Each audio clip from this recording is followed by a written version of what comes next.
আসসালামু আলাইকুম স্টুডেন্টস, আশা করি ভালো আছো।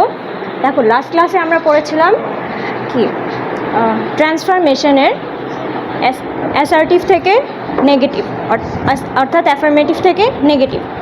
আজকে আমরা দেখব অ্যাসার্টিভ থেকে ইন্টারোগেটিভের কিছু সিম্পল রুলস। এখন দেখো, আমরা কি জানি, একটা সেন্টেন্সকে যখন আমরা ট্রান্সফর্ম করতে যাই তখন সেটাকে এমনভাবে ট্রান্সফরমেশন করতে হবে যেন তার অর্থের কোনো পরিবর্তন না হয়। যদি অর্থের পরিবর্তন চলে আসে তাহলে সেই সেন্টেন্সটা পুরোটাই বদলে যাবে। কিন্তু ট্রান্সফরমেশনের প্রধান লক্ষ্যটাই হচ্ছে অর্থের পরিবর্তন না করে এক সেন্টেন্স থেকে অন্য সেন্টেন্সে পরিবর্তন করা। সো সেটা করতে গেলে আমাদের কিছু রুলসের প্রয়োজন হয়। সেইভাবে অ্যাসার্টিভ আমরা কি জানি, অ্যাসার্টিভ হচ্ছে বর্ণনামূলক বা বিবৃতিমূলক। যেমন তুমি তোমার কোনো অবস্থা বা কোনো সিচুয়েশন বা তোমার কোনো ইমোশন, যে কোনো কিছুর একটা বর্ণনা দিলে, সেটাই অ্যাসার্টিভ। অ্যাসার্টিভ সেন্টেন্স দুই ধরনের হতে পারে, কি অ্যাফার্মেটিভ আর নেগেটিভ। আর এই অ্যাসার্টিভ সেন্টেন্সকে আমরা ইন্টারোগেটিভে এখন পরিবর্তন করব। এখন অ্যাসার্টিভ সেন্টেন্সকে ইন্টারোগেটিভে পরিবর্তন করতে গেলে সবার প্রথমে আমাদের কিছু জিনিস জানতে হবে। যেমন দেখো, এই সেন্টেন্সটি এখানে লেখা আছে, দে আর প্রেজেন্ট ইন দ্য রুম, তারা কক্ষে উপস্থিত আছে। এখানে দেখো, যেহেতু প্রতিটা সেন্টেন্সে একটি করে হেল্পিং ভার্ব বা অক্সিলারি ভার্ব লাগে, সেই অনুযায়ী এই সেন্টেন্সেও একটি অক্সিলারি ভার্ব বা হেল্পিং ভার্ব রয়েছে। আর এরপর আছে মেইন ভার্ব, যেটা হচ্ছে প্রেজেন্ট। সো এই অ্যাসার্টিভ সেন্টেন্সটিকে আমরা ইন্টারোগেটিভ করতে গেলে যেটা প্রথমে করতে হবে, এই যে অক্সিলারি ভার্ব, এই অক্সিলারি ভার্বটাকে আমরা সবার প্রথমে শুরুতে নিয়ে আসব। সো তাহলে কি হবে,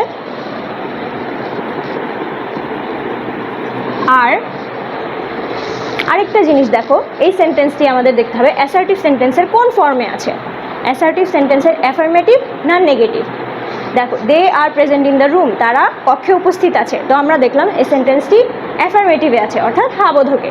তো এটা যেহেতু হা বোধকে আছে, তাই আমাদের ইন্টারোগেটিভ করতে গেলে এটাকে না বোধক করে নিতে হবে। অর্থাৎ অ্যাফার্মেটিভ সেন্টেন্স থাকলে সেটিকে আমরা নেগেটিভ করে দেন ইন্টারোগেটিভ করব।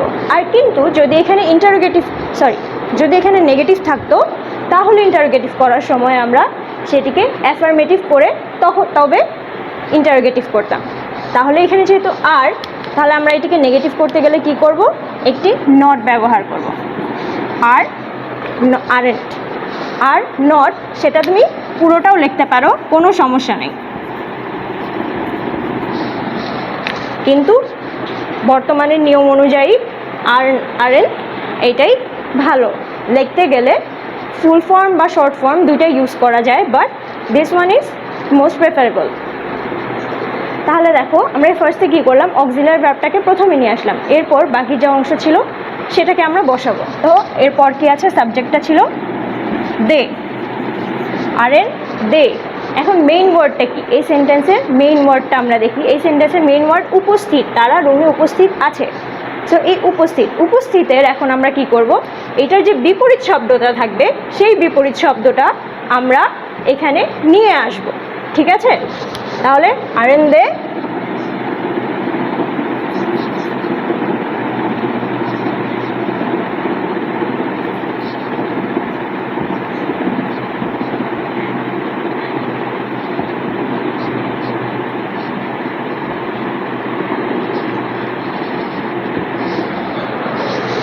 কি বুঝতে পারলো? তাহলে দেখো, অ্যাসার্টিভ থেকে ইন্টারোগেটিভ করতে গেলে আমরা সর্বপ্রথম যেটা করব,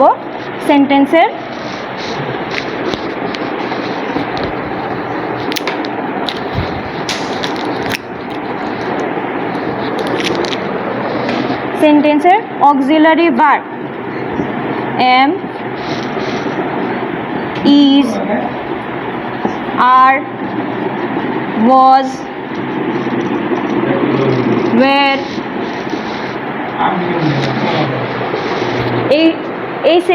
এই ভার্বগুলো সহ যে সেন্টেন্স থাকবে সেই সেন্টেন্সে এই ভার্বগুলোকে আমরা সেন্টেন্সের শুরুতে নিয়ে আসব।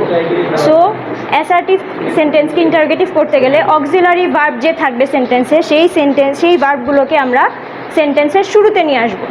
এরপর সেন্টেন্সটি যদি অ্যাফার্মেটিভে থাকে তাহলে সেইটিকে আমরা নেগেটিভে রূপান্তর করব। অর্থাৎ এই এম, ইজ, আর এগুলোর সাথে একটি করে নট যুক্ত করে দেব। আবার যদি নেগেটিভে থাকে তাহলে অ্যাফার্মেটিভে রূপান্তর করব। তা অর্থাৎ এই অ্যাফার্মেটিভ, নেগেটিভে থাকলে অ্যাফার্মেটিভ, অর্থাৎ যে নেগেটিভ ওয়ার্ডটি থাকবে যেমন নট, নেভার ইত্যাদি, এগুলোকে আমরা উঠিয়ে দিব। দেন কি করব, বা সেন্টেন্সের বাকি অংশটুকু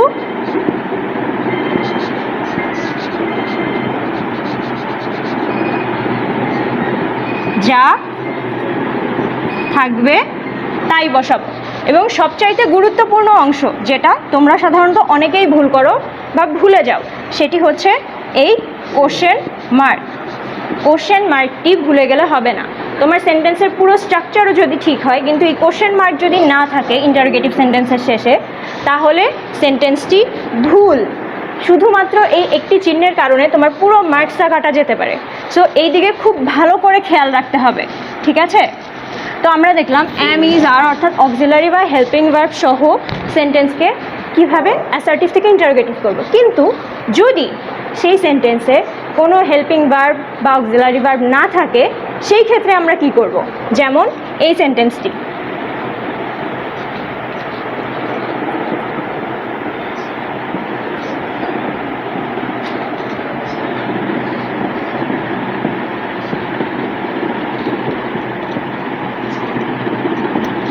দেখো, হি ওয়াকস রাউন্ড দ্য প্লেস, অর্থাৎ সে জায়গাটির চারদিক দিয়ে ঘুরে বা ঘুরেছিল। হি ওয়াকস রাউন্ড দ্য প্লেস, এখানে কোনো এক্সট্রা করে অক্সিলারি বা হেল্পিং ভার্ব নেই, তাহলে সেই ক্ষেত্রে আমরা কি করব? তো দেখো, যখন কোনো সেন্টেন্সে অক্সিলারি বা হেল্পিং ভার্ব না থাকবে, তখন সেই সেন্টেন্সের টেন্স ও পার্সন অনুযায়ী, আবার বলছি, তখন সেই সেন্টেন্সের টেন্স ও পার্সন অনুযায়ী তোমাকে ডু, ডাজ অথবা ডিড সেন্টেন্সের শুরুতে বসিয়ে সেই সেন্টেন্সকে চেঞ্জ করতে হবে। তাহলে দেখো এখানে কি আছে, হি ওয়াকস রাউন্ড দ্য প্লেস, সে জায়গাটি চারদিক দিয়ে ঘুরে। তো আমরা কি দেখলাম, সেন্টেন্সটি আছে প্রেজেন্ট টেন্সে আছে এবং সাবজেক্টটি কি থার্ড পারসন সিঙ্গুলার নাম্বার, তাই না? সাবজেক্টটি হচ্ছে থার্ড পারসন সিঙ্গুলার নাম্বার। তো থার্ড পারসন সিঙ্গুলার নাম্বার হওয়াতে এবং ভার্বের শেষে একটি এস রয়েছে, তাহলে চেঞ্জ করতে গেলে আমরা কি করব? ডাজ ব্যবহার করব। Does he walk round the place, এবং লাস্টে কোশ্চেন মার্ক। ওকে, এখন দেখো এই ডু, ডাজ, ডিড আমরা কখন কিভাবে ব্যবহার করব? সো শুরুতে আমরা দেখি, যদি সেন্টেন্সটি প্রেজেন্টে থাকে তাহলে ডু অথবা ডাজ। এখন যদি সেন্টেন্সের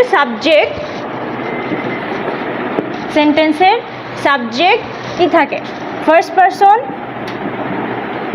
অথবা সেকেন্ড পারসন, তাহলে আমরা ব্যবহার করব ডু। আর যদি থার্ড পারসন সিঙ্গুলার নাম্বার থাকে এবং ভার্বের শেষে এস বা ইএস থাকে, তাহলে সেই ক্ষেত্রে ডাজ। ডিড কখন ব্যবহার করব? সেন্টেন্সটি যদি পাস্ট টেন্সে থাকে, সেই ক্ষেত্রে আমরা ব্যবহার করব ডিড। ওকে, তাহলে ডু, ডাজ, ডিড, ঠিক আছে? তাহলে বুঝতে পারলে। এখন আমরা দেখি একটু কিছু এক্সাম্পলস ট্রাই করি।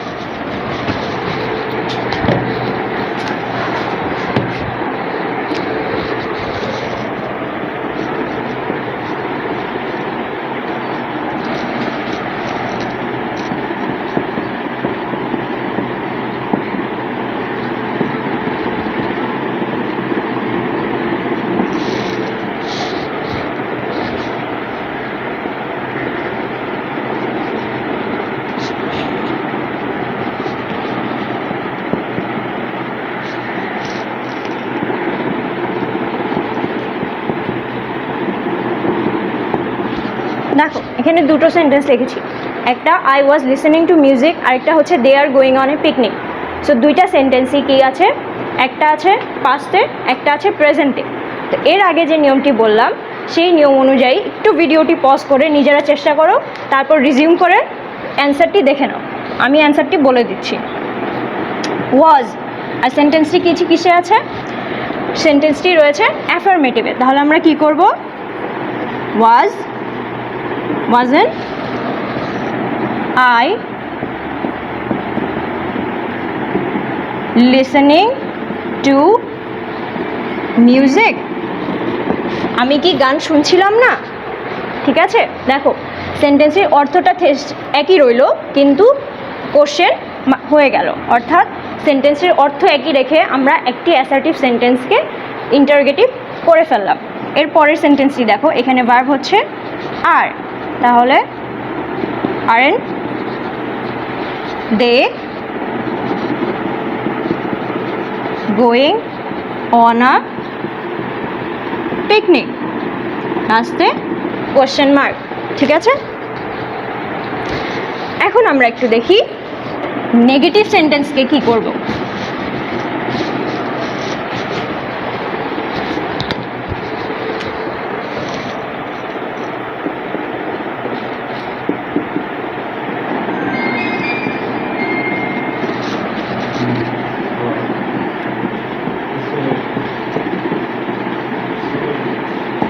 দেখো এই সেন্টেন্সটি, he is not a good player, এই সেন্টেন্সটি কি আছে, অ্যাসার্টিভ সেন্টেন্স, কিন্তু অ্যাসার্টিভের নেগেটিভ সেন্টেন্স। এই অ্যাসার্টিভের নেগেটিভ সেন্টেন্সকে আমরা কিভাবে ইন্টারোগেটিভ করব দেখো। তাহলে এখানে অক্সিলারি ভার্ব কোনটা বা হেল্পিং ভার্ব, ইজ। তাহলে ইজ, যেহেতু নট এখানে রয়েছেই, আমরা কি বললাম, নেগেটিভ সেন্টেন্স থাকলে সেটিকে অ্যাফার্মেটিভ করে ইন্টারোগেটিভ করতে হবে। তাহলে আমরা নটটি উঠায় দেব। সো ইজ, এরপর সাবজেক্ট অ্যান্ড দেন বাকি অংশ, is he a good player, সে কি একজন ভালো খেলোয়াড়? ঠিক আছে, এখন আমরা একটু হেল্পিং ভার্ব ছাড়া কোনো সেন্টেন্সকে চেঞ্জ করে দেখি।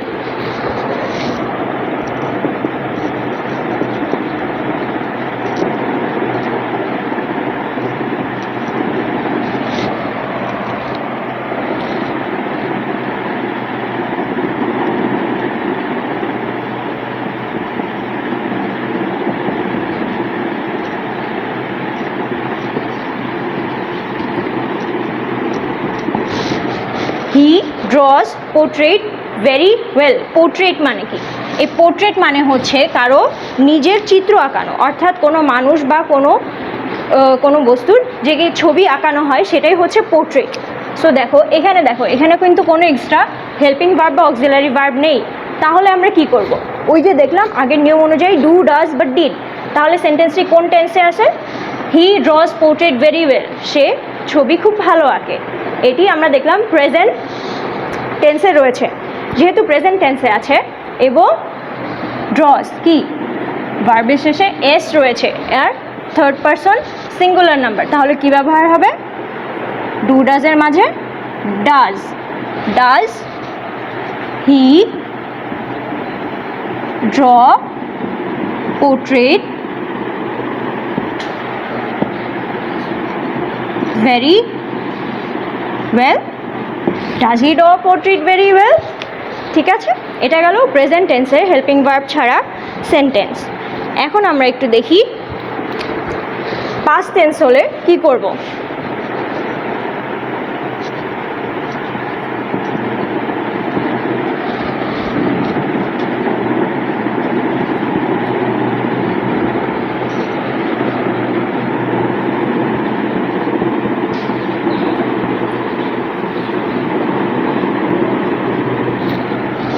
She like the movie very much, সে মুভিটি খুব পছন্দ করেছিল। তো দেখো শি লাইক, এই লাইক ইডি এটা দিয়ে আমরা বুঝতে পারছি সেন্টেন্সটি একটি পাস্ট টেন্সে রয়েছে। তো যেহেতু সেন্টেন্সটি পাস্ট টেন্সে রয়েছে, সে আর এখানে কোনো এক্সট্রা হেল্পিং ভার্ব বা অক্সিলারি ভার্ব নেই। সেই ক্ষেত্রে কি করব, এই দেখো ডিড, আর সেন্টেন্সটি কি অ্যাফার্মেটিভে রয়েছে, তাহলে didn't she like the movie very much, question mark. Okay, so আশা করি যেটুকু পড়ালাম সেটুকু বুঝতে পেরেছো। নেক্সট ক্লাসে আমরা বাকি অংশটুকু আলোচনা করব, আর যেটুকু পড়ালাম কাইন্ডলি প্লিজ বাসায় সবাই মিলে একটু ট্রাই করো, তাহলেই হয়ে যাবে। আল্লাহ হাফেজ।